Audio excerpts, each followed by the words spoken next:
భువన చైతన్య ప్రసారం.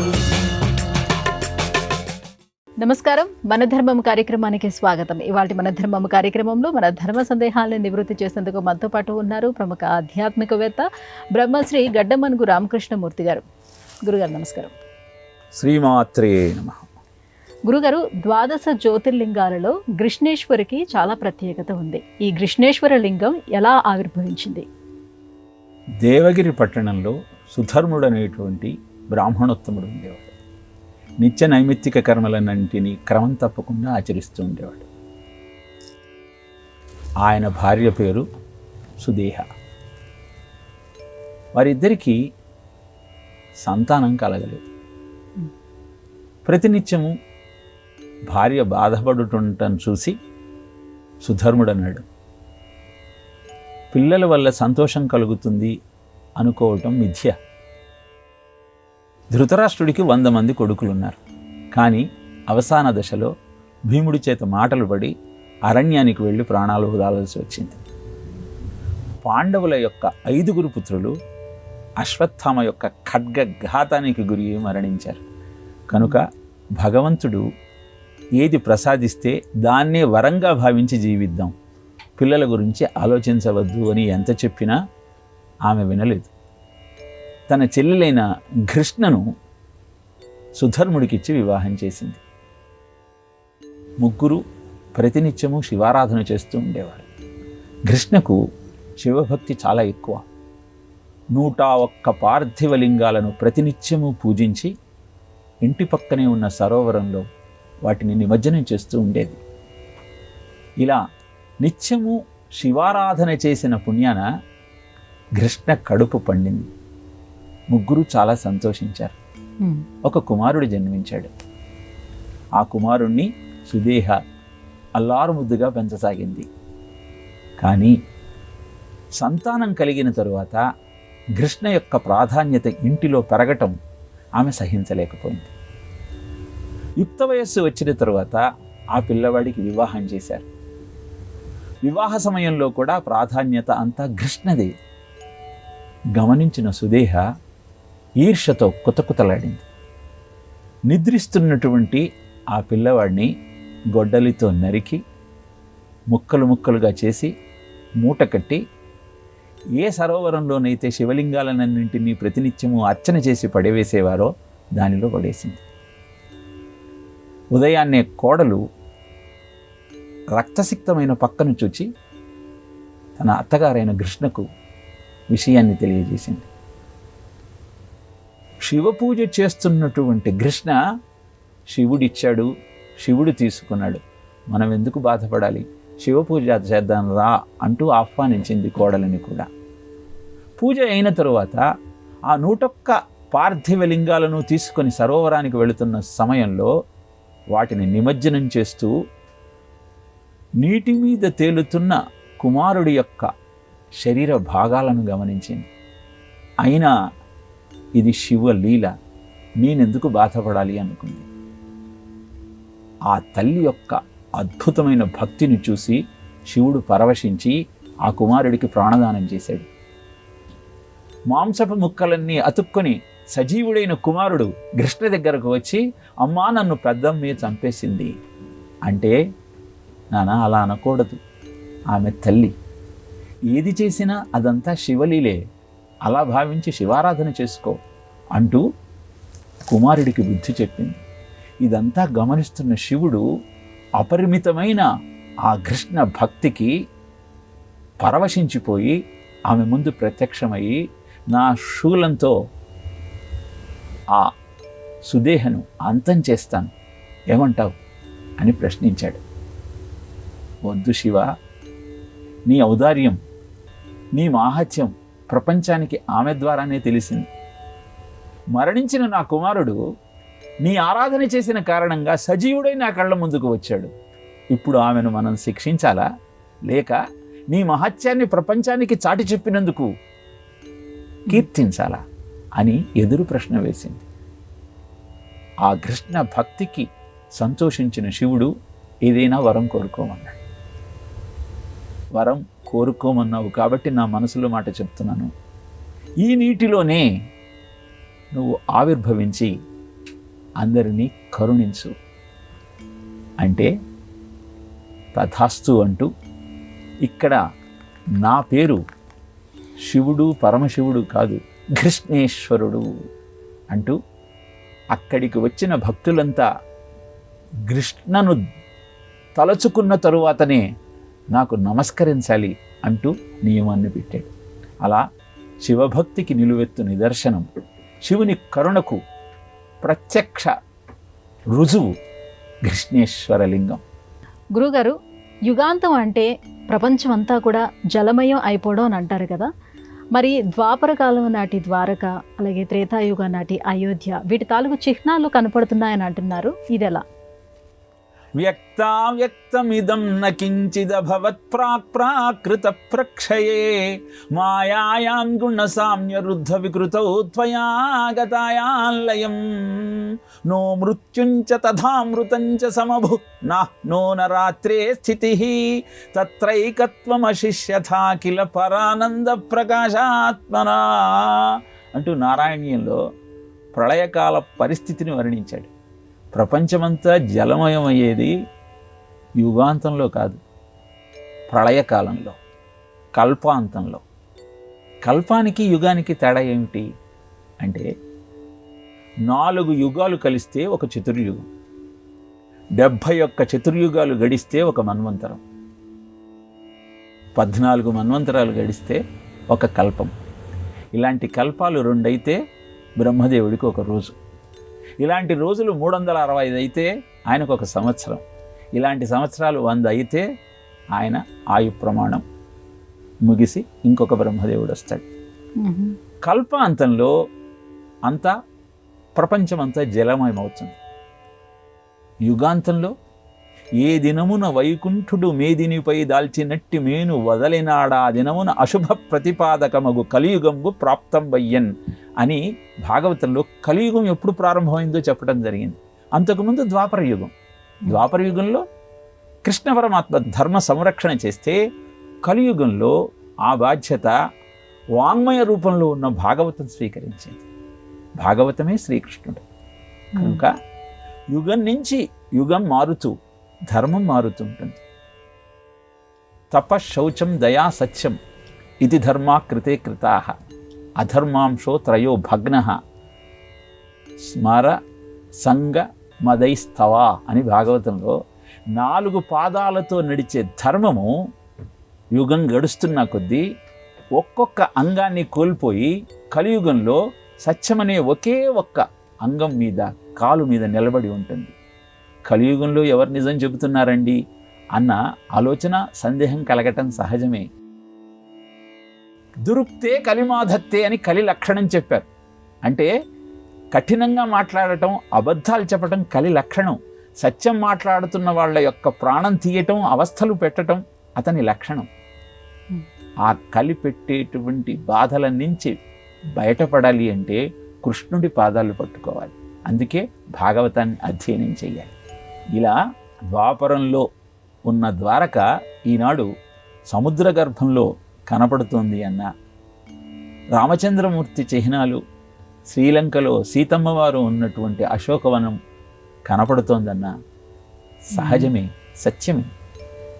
జలమయం అయిన తరువాత నాశనం కావచ్చు, కానీ యుగం నుంచి యుగానికి మారినంత మాత్రాన అవి నశించేటువంటి అవకాశం లేదు. అందుకే సముద్ర గర్భంలో ఉన్న ద్వారక, శ్రీలంకలో ఉన్న అశోకవనము ఇవన్నీ రామాయణము భారతము సత్యమే అని చెప్పి రుజువులుగా స్వీకరించి ఆ రాముడు చూపిన బాటలో కృష్ణుడు ఇచ్చిన సందేశాన్ని గ్రహిస్తూ జీవితాన్ని ముందుకు నడిపించుకునే ప్రయత్నం చేద్దాం. గురువుగారు, శ్రావణ మాసానికి ఆ పేరు రావడానికి ప్రత్యేకమైన కారణం ఏదైనా ఉందా? సామాన్య కారణం ఏ మాసానికైనా ఆ పేరు రావడానికి ఏమిటంటే, చంద్రుడు పౌర్ణమి నాడు ఏ నక్షత్రంతో కూడి ఉంటాడో ఆ నక్షత్రం పేరే ఆ మాసానికి విధించటం జరుగుతుంది. శ్రవణ నక్షత్రము పౌర్ణమి నాడు చంద్రుడు ఆ నక్షత్రంతో కూడి ఉంటాడు కనుక శ్రావణ మాసంగా ఇది పిలువబడుతుంది అన్నది సామాన్య కారణం. ప్రత్యేక కారణం ఏమిటి అంటే, శ్రావణం అన్న శబ్దానికి వేదము చెవి అని అర్థం. శ్రవేణ నయతీతివా శ్రావణం అని శ్రావణ శబ్దానికి అర్థం చెప్పారు. వేదాన్ని నీ దగ్గరకు తీసుకువచ్చేది, నిన్ను వేదం దగ్గరికి తీసుకువెళ్ళేది, వేదాధ్యయనానికి నిన్ను పురికొల్పేది శ్రావణ మాసము అని శ్రావణ మాసం యొక్క ఉత్పత్తి చెప్పారు. శరాకారంలో ఉన్న 3 నక్షత్రాలు శ్రవణ నక్షత్రంగా పిలువబడుతున్నాయి. ఆ 3 నక్షత్రాలే 3 వేదాలు, ఋగ్ సామ యజుర్వేదాలు. వామనావతారంలో త్రివిక్రముడుగా భూమిని, అంతరిక్షాన్ని, ఆకాశాన్ని ఆక్రమించుకున్నటువంటి శ్రీ మహావిష్ణువు శ్రవణ నక్షత్రంలో జన్మించి వేదాధ్యయనము మీకు తప్పనిసరిగా అవసరమైనటువంటి సాధన క్రమం అని తెలియజేశారు. ఇలా వేదాన్ని అధ్యయనం చేయటానికి అనువైన కాలం కనుక శ్రవణము అంటే చెవి అని అర్థము, శ్రవహ అంటే ఊట, బుగ్గ, వేదము అన్న అర్థాలున్నాయి కనుక వేద జ్ఞానాన్ని ఊటలాగా ఉద్భవింపచేసి ఒక ప్రవాహంలాగా నీ దగ్గరకు తీసుకువచ్చేటువంటి పర్వదినాలు ఈ శ్రావణ మాసంలో మనకు లభిస్తాయి కనుక శ్రావణ మాసానికి ఆ పేరు వచ్చింది. కనుక ఈ శ్రావణ మాస పర్వదినాలలో వేదాధ్యయనం చేసే ప్రయత్నం చేద్దాం. వేదాధ్యయనం చేయటం మాకు సాధ్యం కాదు అంటే వేదమాత అయిన గౌరీదేవిని శ్రావణ మంగళవారాలలో, శ్రావణ శుక్రవారాలలో ఆరాధిస్తూ అదే ఫలితాన్ని పొందమని చెప్పింది. అందుకే శ్రావణ మాసంలో శ్రావణ మంగళ గౌరీ వ్రతాలు, వరలక్ష్మి వ్రతాలు ఆచరిస్తూ ఏ వేద జ్ఞానాన్ని అయితే అధ్యయనం ద్వారా నువ్వు సొంతం చేసుకోవచ్చో దాన్ని ఈ జగన్మాతను ఆరాధించటం వల్ల నువ్వు పొందవచ్చు అని తెలియజేయటమే కాకుండా శ్రావణ పౌర్ణమి నాడు వేదాధ్యయనానికి ఆరంభాన్ని ప్రారంభించటం కూడా ఆ శ్రావణ మాస లక్షణమే. కనుక ఋషి ప్రోక్తమైన విజ్ఞానము నీ జీవితాన్ని సంస్కరించే అద్భుతమైన సాధనా క్రమం అని తెలుసుకుంటూ వారు చెప్పినట్టుగా మన జీవితాన్ని సంస్కరించుకునే ప్రయత్నం చేద్దాం. గురుగారు, అయ్యప్ప స్వామికి అనేక నామాలు ఉన్నాయి. అందులో అయ్యప్ప స్వామిని ధర్మశాస్త్ర అని ఎందుకంటారు? లోకవీరం మహాపూజ్యం సర్వరక్షక సాధకం పార్వతీ హృదయానందం శాస్తారం ప్రణమామ్యహం అంటారు ఆదిశంకరులు. అన్ని జీవులను రక్షిస్తూ అందరికీ మార్గోపదేశం చేసేటువంటి గురుస్వరూపాన్ని శాస్త అని పిలుస్తారు. హరిహర సుతుడుగా అయ్యప్పను కీర్తించటం జరుగుతుంది. శివుడే మోహిని రూపంలో ఉన్న విష్ణువును అందుకోవాలన్న సంకల్పంతో ఆయనతో కలిసి అయ్యప్పకు జన్మనిచ్చాడు అని మనం చదువుకున్నాం. ఏమిటి ఈ కథలోని ఆంతర్యం గమనిస్తే, అగ్ని సోమాత్మకం జగత్, అగ్ని జలం కలిస్తేనే జగత్తు ఏర్పడుతుంది. అగ్నికి చిహ్నం శివుడు, జలానికి చిహ్నం నారాయణుడు. నారములలో నివాసం ఉంటాడు కనుక నారాయణుడు. ఈ అగ్ని జలము కలిసినప్పుడు అద్భుతమైనటువంటి జగత్తు ఏర్పడుతుంది. శాస్త అని ఆ స్వామిని మనం ఎందుకు సంబోధిస్తాం అంటే, శివుడి యొక్క గురుస్వరూపం దక్షిణామూర్తి, శ్రీమన్నారాయణ యొక్క గురుస్వరూపం హయగ్రీవుడు. ఆ ఇద్దరి కలయిక ద్వారా ఆవిర్భవించి ధర్మాన్ని, యోగాన్ని తెలియజేసినటువంటి స్వామి అయ్యప్ప స్వామి. ధర్మాన్ని ఆచరించు, యోగాన్ని అనుష్ఠించు, తద్వారా అద్భుతమైన జీవనానికి సోపానాలు నిర్మించుకో అని కర్మాచరణ యొక్క వైశిష్ట్యాన్ని తెలియజేస్తూ యోగమయమైనటువంటి జీవితం ఎంత అద్భుతంగా ముందుకు సాగుతుందో వివరించినటువంటి దేవతామూర్తి అయ్యప్ప స్వామి. అందుకే ఆ స్వామిని ధర్మశాస్త్ర అని మనం కీర్తిస్తాం. గురుగారు, భోజనం చేయడాన్ని కూడా భారతీయులు ఒక యజ్ఞంలా భావించడంలో రహస్యం ఏమిటి? భోజనం చేయటమే కాదమ్మా, భారతీయుని జీవితం అంతా యజ్ఞమేమి. ఉచ్ఛ్వాస నిశ్వాస తీసుకోవటం కానీ, సంతానం కోసం తాపత్రయపడటం కానీ, భోజనం చేయటం కానీ, యజ్ఞశిష్టాశినస్తంతో ముచ్యంతే సర్వకిల్బిషై భుంజతే తే త్వఘం పాపాయే పచంతి ఆత్మకారణాత్ అని చెబుతుంది భగవద్గీత. యజ్ఞము చేసిన తరువాత ఆ యజ్ఞ ప్రసాదాన్ని స్వీకరించినప్పుడు మాత్రమే నీ పాపాలన్నీ ప్రక్షాళనై నీ బుద్ధి ప్రచోదనమవుతుంది. అందుకే యజ్ఞార్థాత్ కర్మణోన్యత్త లోకోయం కర్మబంధన తదర్థం కర్మ కౌంతేయ ముక్త సంగ సమాచార.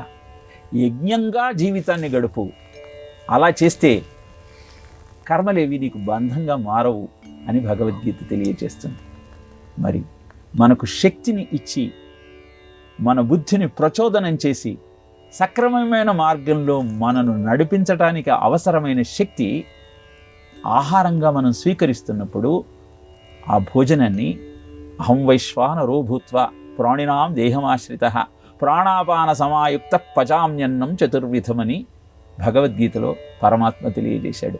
నేనే వైశ్వానరుడిగా ప్రతి జీవుడిలో నివాసముంటూ ఉచ్ఛ్వాస నిశ్వాసలు అనేటువంటి కార్యక్రమం ద్వారా 4 విధాలుగా తీసుకున్న ఆహారాన్ని పచనం చేస్తూ నీకు శక్తిని ఇస్తూ ఉన్నాను. బ్రహ్మాండమంతా యజ్ఞము చేయటం వల్ల చైతన్యాన్ని పొంది కావలసినటువంటి ఫలాలన్నింటినీ అందిస్తుంది. ఆ బ్రహ్మాండానికి చిహ్నమైన ఈ పిండాండంలో చైతన్యం ఉద్భవించాలి అంటే అవసరమైనటువంటి ద్రవ్యాన్ని స్వీకరిస్తూ దాన్ని మనం యజ్ఞంగా భావించాలి. యజ్ఞం చేయాలి అంటే యజమాని, సంకల్పం, స్థలము, హవిస్సు, యోగ ద్రవ్యాలు అన్నీ కావాలి. మరి ఈ శరీరం అనేటువంటి యజ్ఞకుండంలో భోజన పదార్థాలను అనేటువంటి హవిస్సులను సమర్పిస్తూ లోపల ఉన్న జఠరాగ్నియే యాగాగ్నిగా భావిస్తూ బ్రహ్మార్పణం బ్రహ్మహవిః బ్రహ్మాగ్నౌ బ్రహ్మణాహృతం బ్రహ్మైవతేన గంతవ్యం బ్రహ్మకర్మ సమాధిన. అంతా బ్రహ్మమేనన్న భావనతో నీ జీవితాన్ని నువ్వు గడపగలిగితే అద్భుతమైన ఫలితం నీ సొంతమవుతుంది. తస్మాత్ అన్నమయం మనః అన్నది శాస్త్రం. నీ మనస్సు ఏర్పడటానికి కారణం నువ్వు స్వీకరించిన ఆహారమే. ఆ ఆహారము ఎంత పవిత్రంగా, ఎంత దైవ నివేదితమైనదిగా ఉంటుందో అంత ఆనందం నీ సొంతమవుతుంది. అందుకే భారతీయుడు భోజనం చేయటాన్ని ఒక యజ్ఞంగా భావించి అన్నం ముందు కూర్చొని సత్యం త్వత్తేన పరిశించామి అమృతమస్తు అంటూ పరిశీలనం చేసి ఓం ప్రాణాయ స్వాహ, ఓం అపానాయ స్వాహ, ఓం జ్ఞానాయ స్వాహ, ఓం ఉదానాయ స్వాహ, ఓం సమానాయ స్వాహ అని వాటిని ఆహుతులుగా భావించి ఈ ప్రక్రియ అంతా ఒక యజ్ఞము అన్న ఆలోచనతో ఆహారాన్ని స్వీకరించటం వల్ల ఆ ఆహారం అమృతమై అతనికి అద్భుతమైన ఆలోచన విధానాన్ని కలగజేస్తుంది. ఇంతగా మనం ఎందుకు చర్చించుకోవాలి అంటే ఈరోజు మనం భోజనం చేసేటువంటి పరిస్థితులను గమనిస్తే చాలా విచిత్రంగా ఉంటుంది. నిలబడి తింటాం. తిష్టంచరతి మహిషః అన్నది శాస్త్రం. నిలబడి తినేది దున్నపోతు అని. కాబట్టి ఆలోచనలు కూడా అలానే వస్తున్నాయి. మానవ జీవితాన్ని దైవం వైపు నడిపించాల్సిన మనం చేస్తున్న ప్రక్రియల ద్వారా దానిని పశుప్రాయంగా మార్చుకుంటున్న నేపథ్యంలో భోజనం చేయటం అనేది ఒక యజ్ఞమన్న భావనతో ఆహారాన్ని నువ్వు స్వీకరించగలిగితే మితాషి హితాషి కాలాషి, మితంగా హితంగా సమయానికి స్వీకరిస్తూ ఆరోగ్యాన్ని అభివృద్ధిని సాధించమని చెప్పటమే భోజనాన్ని యజ్ఞంగా స్వీకరించడంలోని ఆంతర్యం. గురుగారు, అభంగాలు అంటే ఏమిటి? వాటి విశిష్టత ఏమిటి? అభంగములు అంటే భంగము లేనివి అని అర్థం.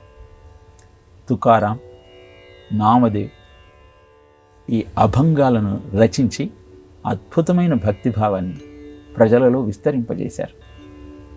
భక్తి, వేదాంతం, ఏకాదశి వ్రత మహాత్యం, ద్వాదశి నాడు చేయాల్సిన పారణ విధి విధానాలు, తులసీ దళాలతో విష్ణువును అర్చించటం వల్ల కలిగే ప్రయోజనాలు ఇత్యాది విషయాలన్నింటినీ అభంగాలలో పాటల రూపంలో ప్రజానీకానికి అందించే ప్రయత్నం చేశారు. దేహ జీవో వా రహో పాండురంగి దృఢభావో చరణన ఛోడే సర్వదా ఆణ తుఝే పాండురంగ అని నామదేవుడు అంటాడు అభంగంలో.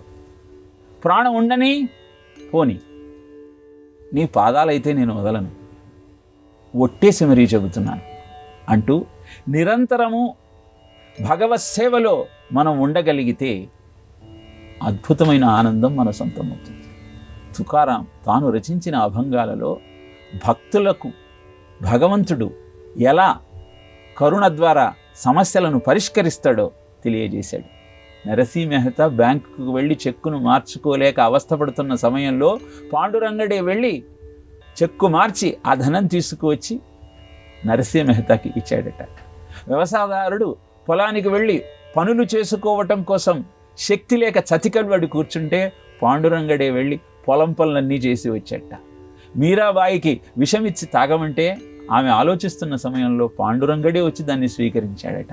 ఇలా అద్భుతమైన భక్తిభావంతో ఆ అభంగాలన్నీ రచిస్తే మీరు రాసిందంతా అనవసరమైనటువంటి విషయము, దీన్ని నదిలో వదిలేయండి అంటూ పురప్రముఖులంతా ఆదేశించిన నేపథ్యంలో భక్త తుకారాం ఆ అభంగాలన్నింటినీ నీటిలో వదిలేస్తే అవన్నీ తేలుతూ అక్కడ ఉన్న నందూర్కి చెట్టు దగ్గరకు వచ్చి నిల్చున్నాయట. అంతా ఆశ్చర్యపోయారు. పాల్గొన్న కృష్ణ ద్వాదశి నాడు నీ గురించి వైకుంఠం నుంచి పుష్పక విమానం వస్తుంది అని తుకారాంకు సాక్షాత్తు భగవంతుడే చెప్పట. అందరికీ ఈ విషయాన్ని చెప్తే ఎవరూ నమ్మలే, ఆఖరికి భార్య కూడా నమ్మలే. కానీ ఆ సమయానికి మధ్యాహ్నం 12:02 నందూర్కి చెట్టు దగ్గరికి వైకుంఠం నుంచి వచ్చినటువంటి పుష్పక విమానంలో వైకుంఠానికి వెళ్ళి తాను రచించిన అభంగాలను భూమండలానికి పంపించారట తుకారాం.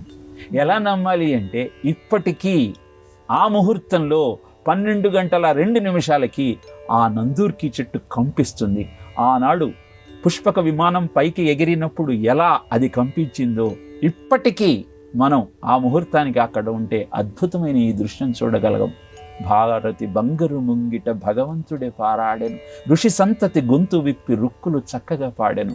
ఇన్ని రుజువులు మనకు కనపడుతున్న ఆ సత్యాన్ని గుర్తించలేక, ఆ అభంగాలలో ఉన్న అర్థాన్ని అవగతం చేసుకోలేక అవస్థల పాలవుతున్నాం. కనుక భక్త తుకారాం లాంటి భక్తుడు బొందితో వైకుంఠానికి వెళ్ళినటువంటి మహాభక్తుడు.